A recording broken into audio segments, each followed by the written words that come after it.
নমস্কার বন্ধুরা, আমি সুপ্রিয়া। আমি চলে এসেছি আবারও একটা নতুন মিনি ব্লগ নিয়ে। আর আজকে আমি যাচ্ছি দিদি বাড়ি। আমি একা নই, সাথে মা আর বোনও আছে। আর আমরা এখন হেঁটে হেঁটে যাচ্ছি বাস স্ট্যান্ড। ওখানে বাস ধরে তারপর যাব দিদি বাড়িতে। আর আমরা বাস স্ট্যান্ডে পৌঁছে চলে গেছিলাম কাপড় দোকানে বেটুর জন্য সোয়েটার কিনতে। তারপর আমরা পছন্দ করে ওখান থেকে একটা সোয়েটার নিয়ে নিলাম। তারপর দোকান থেকে বেরিয়েই দেখলাম যে বাস আসছে, তখন আমরা যেয়ে বাসে উঠে গেলাম। আর এই যে আমরা বাসে এখন যাচ্ছি রাস্তাতে। আর এই যে আমি বসে গেছি, বসার জন্য জায়গা পেয়ে গেছি। আর তারপর আমরা বাস থেকে নেমে চলে গেলাম মিষ্টির দোকানে বেটুর জন্য কেক আর মিষ্টি নিতে। তারপর ওখান থেকে কেক আর মিষ্টি নিয়ে আমরা আবারও হাঁটা শুরু করলাম। নিতে আসার মতো কেউ ছিল না, তাই আমাদেরকে হেঁটেই যেতে হয়েছে। রাস্তাটা অতটাও দূর নয়, হেঁটে যাওয়াই যায়। তো যাই হোক, আমরা এই যে দিদি বাড়িতে এসে পৌঁছে গেছি সবাই। তারপর ফ্রেশ ট্রেশ হয়ে আমরা এই যে এখানে খেতে বসে গেছি। আর এইদিকে দেখো, দিদি আমাকে পুরো তরকারির গামলা দিয়ে দিয়েছে। আর ওর সব তরকারি দিয়ে কমপ্লিট করেনি, তার আগেই আমি খাওয়া শুরু করে দিয়েছি, কারণ কি আমার খুব খিদে পেয়েছিল। তারপর চলো তোমাদেরকে দেখায় যে কি কি তরকারি ছিল। দেখে নাও কি কি ছিল, আমি আর বলছি না, হ্যাঁ।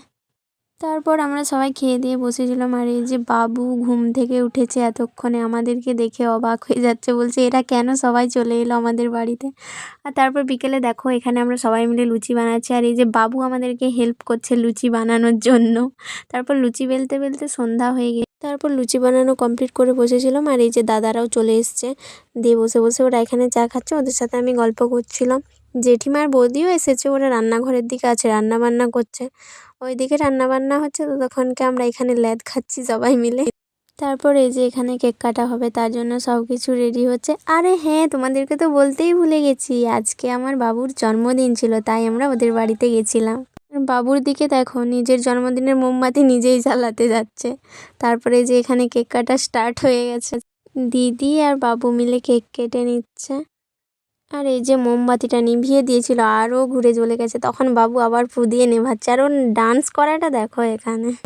ডান্স তো একটু করতেই হবে, নিজের জন্মদিন বলে কথা, তাই না?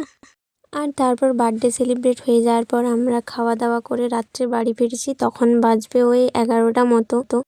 আর দেখো, রাস্তা পুরোপুরি ফাঁকা, কারণ এত রাত্রে রাস্তা তো ফাঁকা হবে, তাই না? তো চলো টাটা, ব্লগটা আমি এখানেই শেষ করছি। আবারও দেখা হবে নতুন কোনো একটা ব্লগে। বাই।